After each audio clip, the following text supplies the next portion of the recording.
महावाक्य हमने देख लिया। ये हो गया प्रोक्ष। और अप्रोक्ष हो गया कि जैसे कह दिया 10वां तू है, हमें बोल दिया कि ब्रह्म तू है, पर उससे भी हमें ज्ञान तो होगा नहीं। अब ज्ञान कैसे होगा? जब हम उसको प्रैक्टिकली करेंगे, जब हम गिनती गिने 10वां मैं।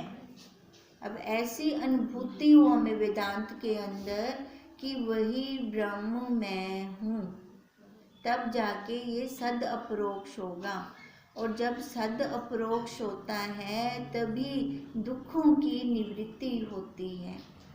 उससे पहले हम दुखों की निवृत्ति नहीं कर सकते। सुने सुनाए ज्ञान से कर सकते हैं, या खाली सुन लें सुना दें, फिर भी नहीं होगी।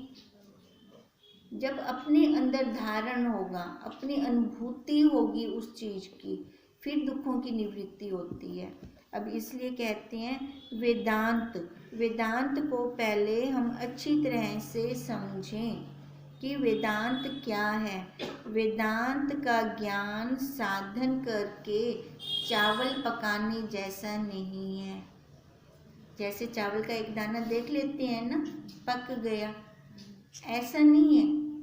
ये तो जैसे अंदर हमारी चेतना नस नस में है, उसके अंदर संस्कार नस नस में है, फिर जाके हमारा देखो संसार कैसे है, नस नस में है ना, भरा पड़ा है पूरा अंदर।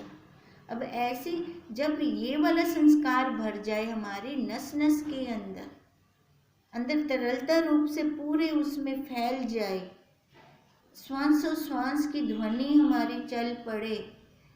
खाली चावल पकाना, एक दाना उठाना मतलब मुंह से बोल दूं मैं ब्रह्म हूँ तो मैं ब्रह्म हो जाऊंगी? नहीं, हम ब्रह्म तो नहीं होंगे। अब वहाँ पे बोलने की जरूरत ही क्या है? ब्रह्म है तो बोलने की जरूरत क्या है? हमें क्या बाहर दिखाना है मैं ब्रह्म हूँ? बाहर दिखाना है, ये दिखावा करना है, वहाँ तो बोलना ही नहीं है। तभी कहते हैं वेदांत का ज्ञान साधन करके चावल पकाने जैसा नहीं है। आंख बंद करके, प्राणायाम करके, प्रत्याहार करके भी हम ये सारे साधन कर रहे हैं। ये सारे साधन क्या है? कृत्रिम है, ये बनावटी है।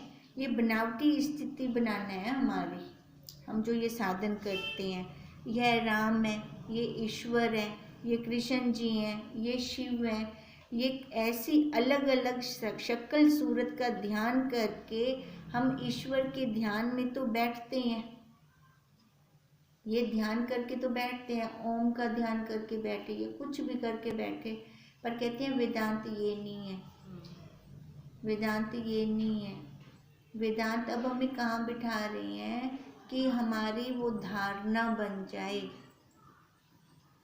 हमारी वो वृत्ति चले अंदर से।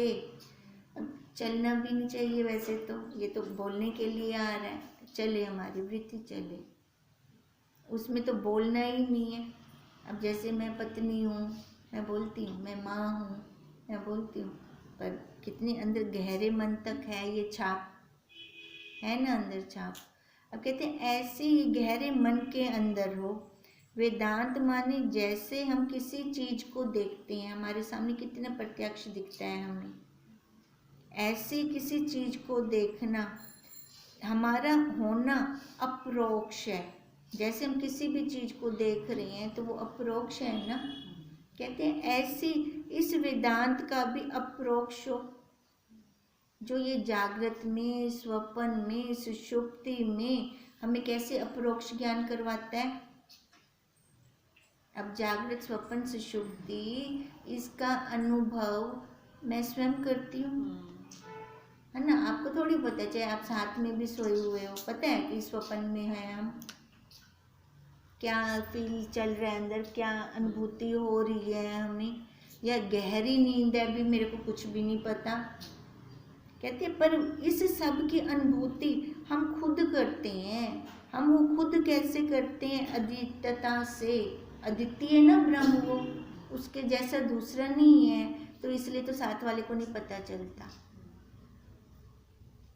वही अद्वितीयपन, वही अद्वितीयता से अप्रोक्ष हमें होता है कि मेरे सिवा कोई दूसरी वस्तु है ही नहीं, होगी ही नहीं, हो भी नहीं सकती। बताओ उसके जैसा कोई और?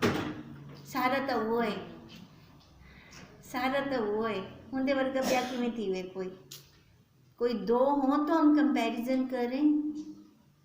जब कोई दो ही नहीं है, वही एक भी नहीं कह सकते, खाली ये शब्दों के लिए आ रहा है हमारे पास। वेदांत माने वस्तु का अपरोक्ष साक्षात्कार करना, जिसको हमने सद अपरोक्ष कहा। अब उसका साक्षात्कार करना मतलब उसकी स्मृति करनी, स्मृति याद आ जाए हमें। हम भूले बैठे हैं इतने जन्मों से। वेदांत कोई कविता नहीं है, वेदांत कोई चिकनी चुपड़ी हम बातें नहीं करते यहाँ पर, वेदांत कोई नाटक अभिनय नहीं है, वेदांत माने संगीत नहीं है, या कोई हम बहुत सारी युक्तियों का अंबार करके रख दें, पर वो सारे जाते कहाँ हैं, हमें मिलाते कहाँ पर हैं।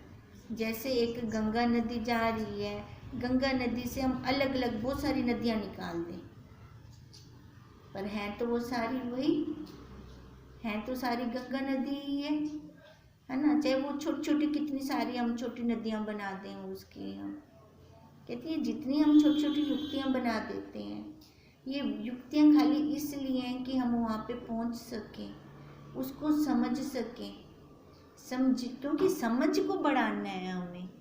और कोई ऐसे कोई पदार्थ नहीं है, भौतिक पदार्थ नहीं है ये। भौतिक पदार्थ कोई वस्तु हो तो उठा के दे दें हमें गुरुदेव, ऐसे ये है नहीं। अपने आप को केवल अपने आप को समझाना और समझना कि मैं ही ब्रह्म हूँ। ये स्थिति हमारी अंतःकरण की स्थिति हमारी कहाँ पर है, जानेंगे तो अंतःकरण से, पर अंतःकरण का भी वहाँ पर कोई काम नहीं है। इसी को वेदांत कहते हैं, जहाँ पर सारा कुछ लय हो जाए। अब वहाँ तक पहुँचने के लिए हमें प्रक्रिया में से गुरुदेव निकालते हैं। अब प्रक्रिया ग्रंथ हमने कितने लिए? सर्वांग योग लिया, अनुभव प्रकाश लिया, विचार सागर दर्पण भी उसी में से निकलता है, प्रक्रिया ग्रंथ में से। उपनिषद भी लिए हमने। अब ये प्रक्रिया में से क्यों निकल रहे हैं? क्योंकि पहले अध्यारोप करते हैं। कोई दो बन के तो हमें तभी अध्यारोप हुआ ना उस ब्रह्म का। तू ब्रह्म है, तू ब्रह्म है, दो बन के हमें गुरुदेव ने दिखाया। ये अध्यारोप करते हैं। जब अध्यारोप हमारा हो जाता है, फिर बाद में कह देते हैं, अपवाद कर देते हैं कि उसके अलावा कोई दूसरा है ही नहीं, उसके अलावा दूसरा है ही नहीं। मतलब अभी जैसे कहा, अरे तू ब्रह्म है, तू ब्रह्म है, कल वह एक ब्रह्म थीगी। अभी अध्यारोप करके दिखाया ना हमें गुरुदेव ने। तो कहते हैं शुरुआत में तो अध्यारोप करना पड़ता है, यही प्रक्रिया में से निकलना पड़ता है। क्योंकि सृष्टि की उत्पत्ति कहाँ से हुई कोई भी नहीं जानता। जान सकता है उसको सृष्टि की उत्पत्ति कहाँ से हुई? और वैसे देखा भी जाए तो इसकी जरूरत भी क्या है? निशान लग गया, दाग लग गया, चाहे गिर गई, उसको हमने क्या करना है? साफ करना है ना। क्यों लगी, कब लगी, किसने लगाई, उधर मत्था मारने की जरूरत है हमें? उधर हमें जाने की जरूरत नहीं है। तो मैं हूँ, इस आकार के अंदर हूँ, मेरे को अब आगे और कोई आकार नहीं चाहिए, मेरे को बस इसका पुरुषार्थ करना है। तभी ये अध्यारोप कर रहे हैं कि मैं ब्रह्म हूँ। मैं ब्रह्म नहीं तो बोलने की क्या जरूरत है? मैं हूँ, मैं पत्नी हूँ। कोई सामने से कहता है हमें? कोई कहता है? कोई याद दिलाता है, अरे तो पत्नी है ही? नहीं दिलाता ना। फिर ये गुरुदेव को हमें याद दिलाने की जरूरत क्यों पड़ रही है? क्यों उनको सामने से कहना पड़ रहा है कि अरे तू ब्रह्म है? क्योंकि हम भूले पड़े हैं, सदियों से भूले पड़े हैं, तभी वो हमें प्रक्रिया में से निकालते हैं। यही प्रक्रिया क्या है? आंख बंद करके बैठे। अगर हम आंख बंद करके बैठते हैं तब उसकी अनुभूति लेते हैं। फिर आंख बंद करें चाहे ना करें, क्योंकि वो आंख बंद करके बैठने से मिलेगा, वो तब आएगा नहीं।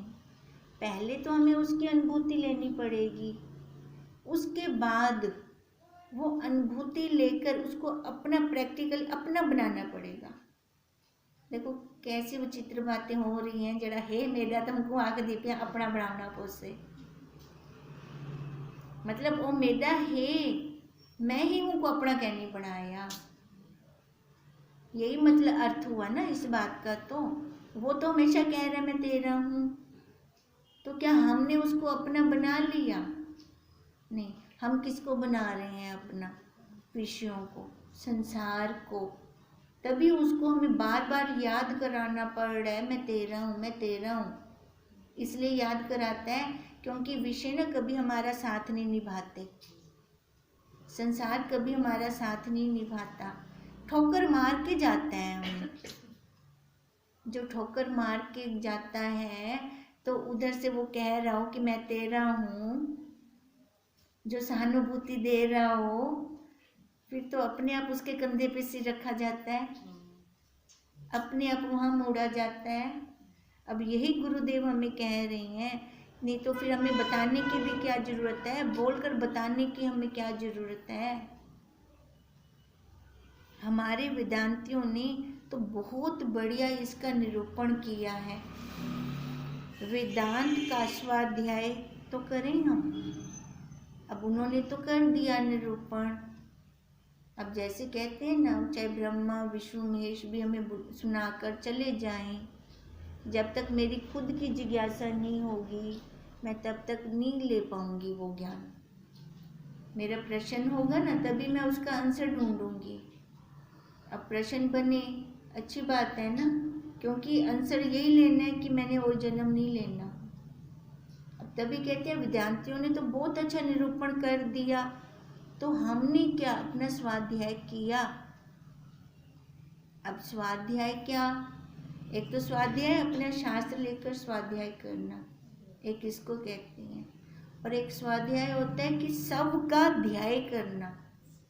अब सब कहाँ पर है? अंदर है ना, उसका ध्यान करना। कि अब सबका ध्यान करना मतलब कि मैं वही साक्षी हूँ, ये माँ नहीं हूँ, पत्नी नहीं हूँ, बहन नहीं हूँ। बार बार स्मृति हमारी आए, मैं ये नहीं हूँ, ये आकार नहीं हूँ, मैं वो साक्षी हूँ, मैं ब्रह्म हूँ। ये सब का ध्यान करना है मेरे को। शास्त्र लेकर बैठो अच्छी बात है, पर जब तक हम सब का ध्यान नहीं करते हम अपनी मंजिल पर नहीं पहुंच सकते। तभी हम कहते हैं ना, ये साधन लेते हैं स्वाध्याय करना, क्योंकि जो हम पढ़ेंगे वही संस्कार हमारे अंदर घूमेंगे। इन संस्कारों से तो हम बाहर वाले संस्कार काटेंगे, संसार वाले संस्कार काटेंगे, तो उसकी स्मृति रहे हमें, क्योंकि हम व्यवहार करते हुए हम भूल जाते हैं, हमें ध्यान में नहीं रहता।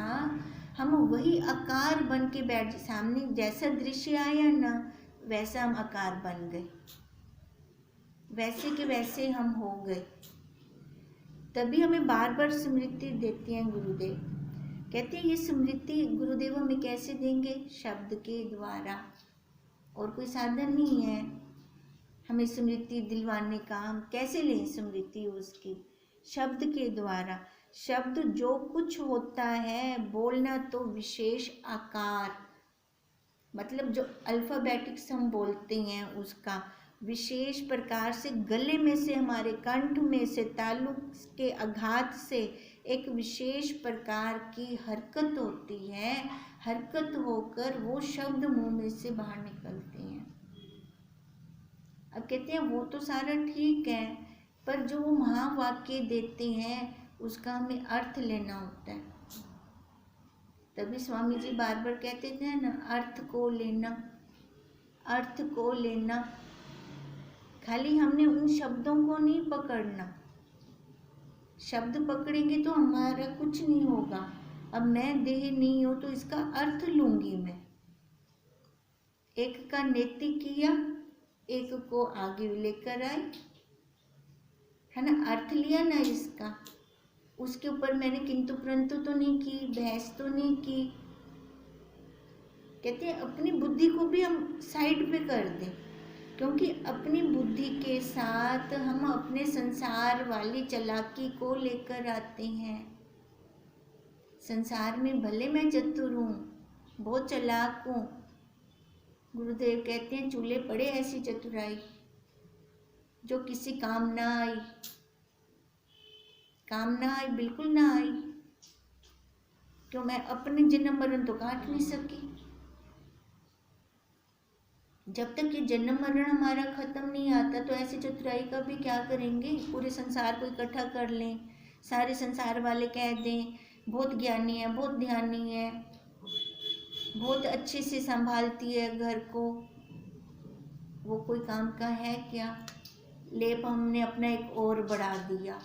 पहले तो इतने लेप लगे पड़े थे, एक लेप और चढ़ गया। एक एक लेप का अहंकार कितना है अंदर, कितना अहंकार है एक एक लेप का। फालतू में ये अहंकार ही तो बढ़ा रहे हैं हम। अब इसलिए कहते हैं जो भी महावाक्य दें तो उसको हमने समझना है, उसका अर्थ लेना है। ब्रह्म बोलो तब भी अनित्य, बुद्धि में बैठे, ब्रह्म बोलो तब भी अनित्य, ना बोलो तो भी अनित्य। सत्य बोलो तो भी नित्य, ना बोलो तो भी अनित्य। परंतु उस आवाज में जो अर्थ होता है वो हमेशा नित्य ही होता है। हम बोले है तक को सिद्ध कर दें, है पड़ा वो है, बोलना तो अनित्य है ना। अगर कह दे नहीं है तो ये भी झूठा थी गया। है बोल दिया ता भी झूठा है, नहीं है ता भी झूठा है, दोनों ही तो झूठ है, क्योंकि उसमें है बोल दिया, हमने बोलना ही क्या नहीं। ठीक है, झूठा तो आप ही थी गया ना, बोल देता मैं। अगर मैं कहूँ कि नहीं है, ये भी झूठा है, क्योंकि है पिया, है बड़ा।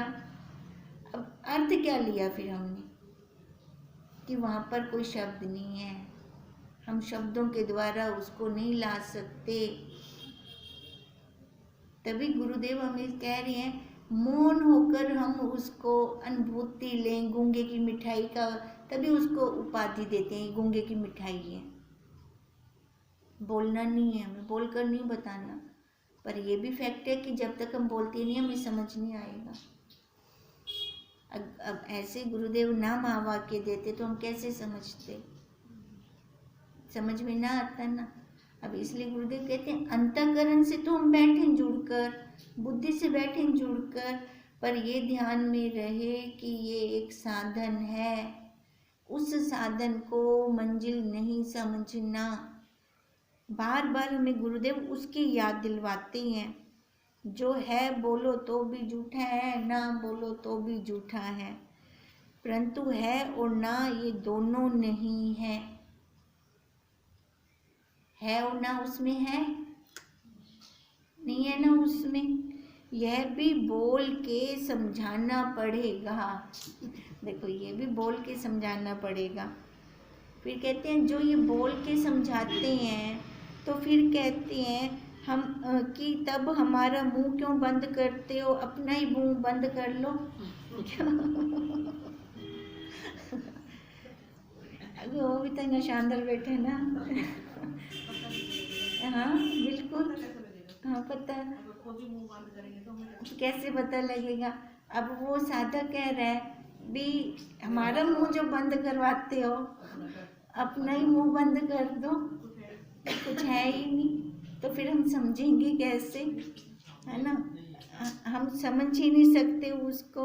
ना है ऐसा हम बोल कर बताते हो ना, फिर देखो बोल के तो बता रहे हैं ना गुरुदेव हमें कि नहीं है, पर शब्द के द्वारा मैं बताऊंगा तेरे को, फिर बाद में तू खुद लय हो जा।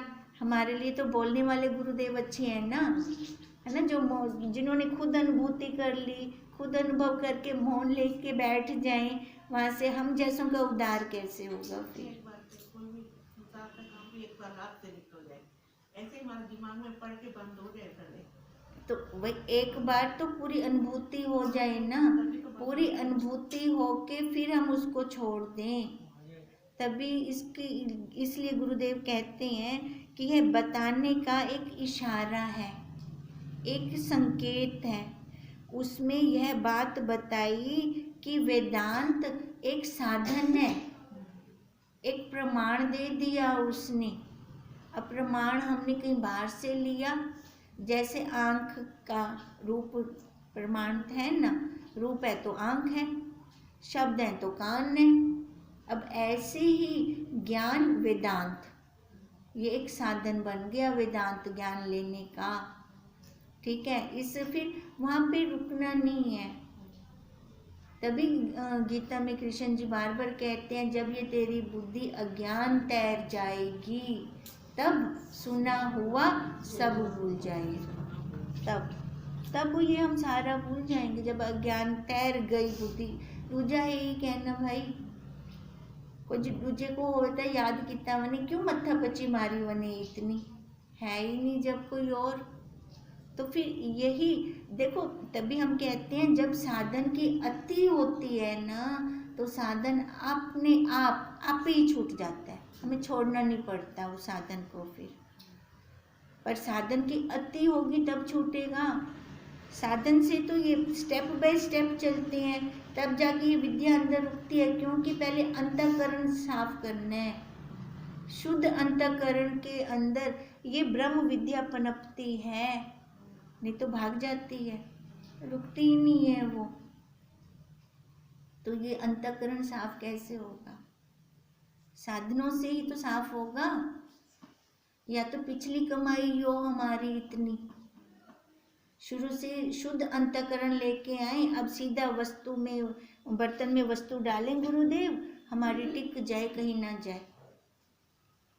या तो ऐसी कमाई हो हमारी, अगर नहीं है तो कर लेंगे, डरने की क्या बात है तो हमारे हाथ की बात है ना। घबराना क्या कि हम किसी ब्रह्म ज्ञानी संत के घर नहीं पैदा हुए, यहाँ नहीं हुए, वहाँ नहीं हुए, छोड़ो, उन्होंने हाथ तो आगे इनसे, उनके हाथ में तो आ गई हैं, यही सबसे बड़ी बात है ना। नेगेटिव विचार नहीं लाने हैं हमें, हम अब कर लेंगे।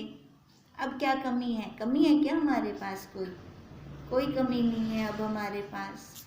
अब इसलिए गुरुदेव कहते हैं कि ये सारे आँख की तरह, कान की तरह, नाक की तरह, त्वचा की तरह, बुद्धि की तरह और दृष्टांत दें तो बिल्कुल साक्षी की तरह। दृष्टांत भी हमारे इतने ऊंचे हों कि सीधे स्टीक हमें वहाँ पर बिठाएं, सीधा उसी का ही इशारा करें। इतने पक्के दृष्टांत हों हमारे। साक्षी अपनी जागृत स्वप्न सुषुप्ति को देखता है। जो ये हमें ज्ञान हो रहा है, देखो ये अब हमें समझ में आया, ये हमारी जागृत है, ये हमारा स्वप्न है, ये हमारी सुषुप्ति है, और इसको हम ही देखते हैं। पहले ये ध्यान में था हमें? नहीं था ना, भले हो रहा था। तीनों कालों को मैं जान रही हूँ, बचपन गया, जवानी आई, जवानी जा रही है, बुढ़ापा आ रहा है।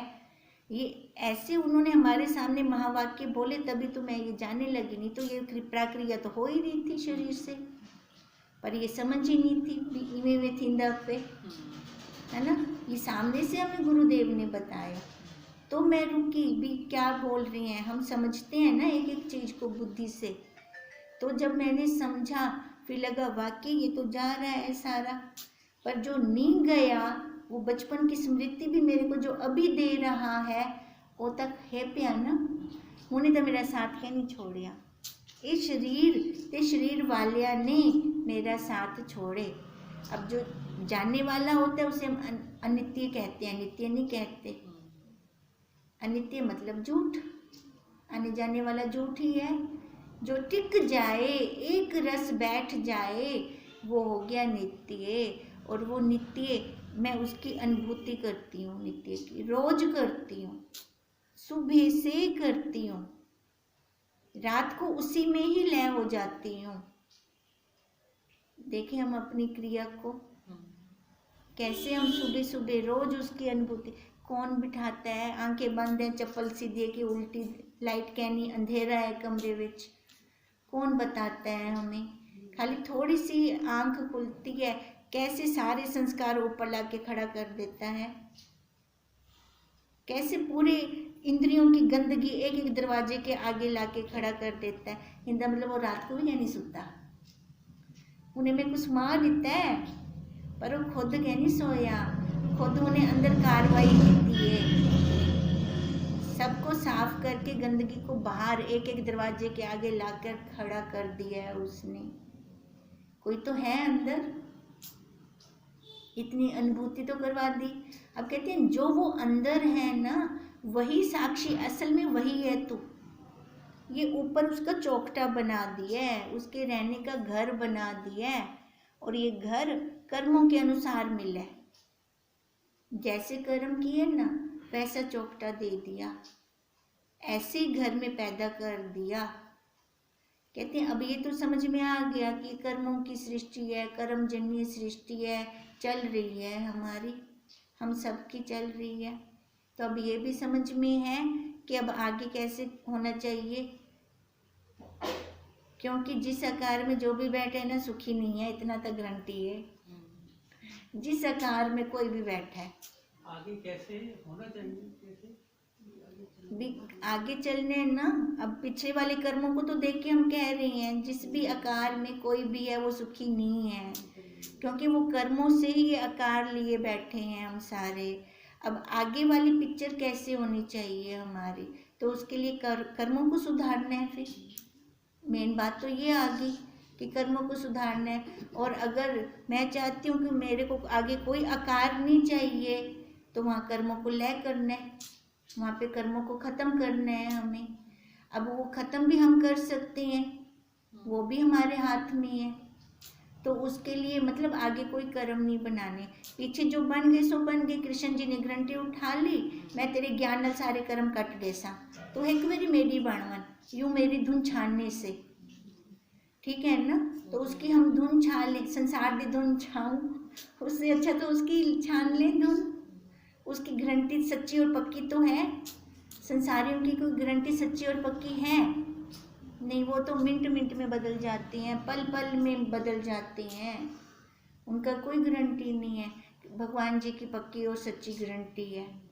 तो इसलिए वो कहते हैं जो ये सारा कुछ है मैं जानता हूँ, तो ये भी तो मैं जान रहा हूँ ना कि उनकी सच्ची और पक्की गारंटी है, संसार की नहीं है।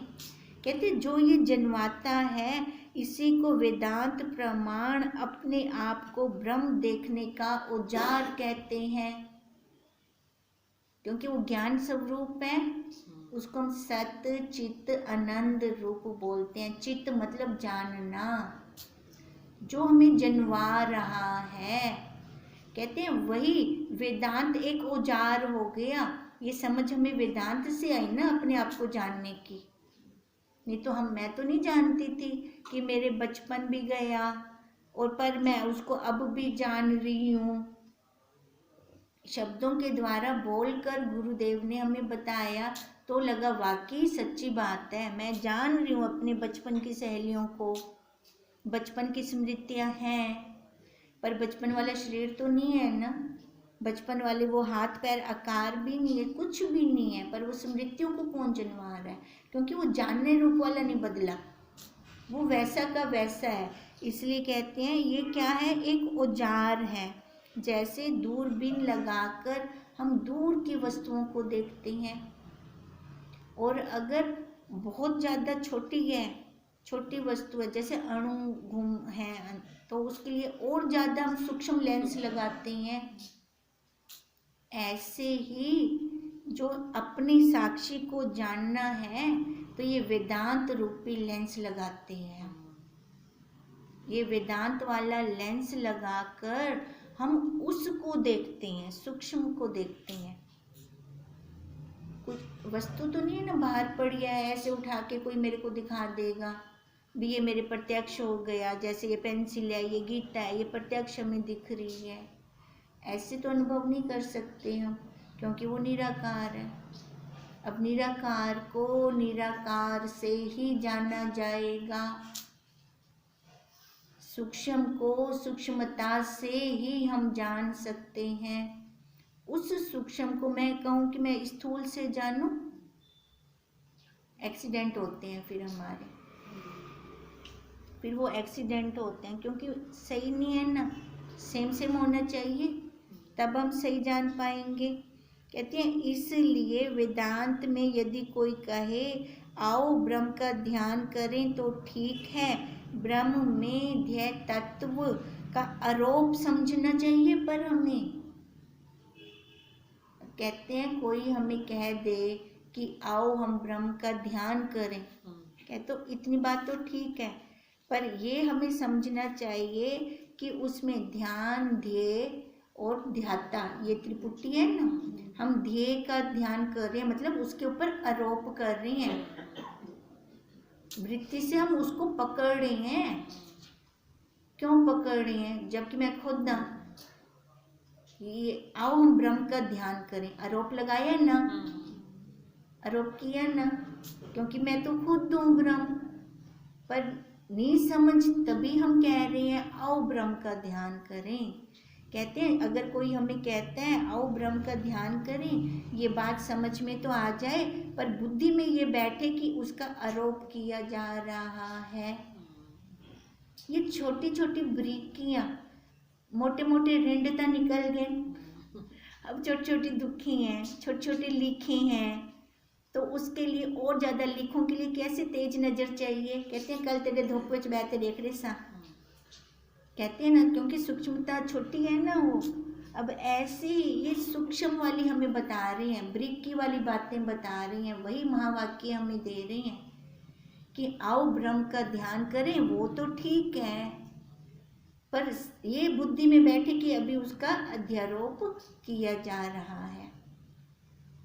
ओम तम नमामि हरिं परम, ओम तम नमामि हरिं परम, ओम तम नमामि हरिं परम।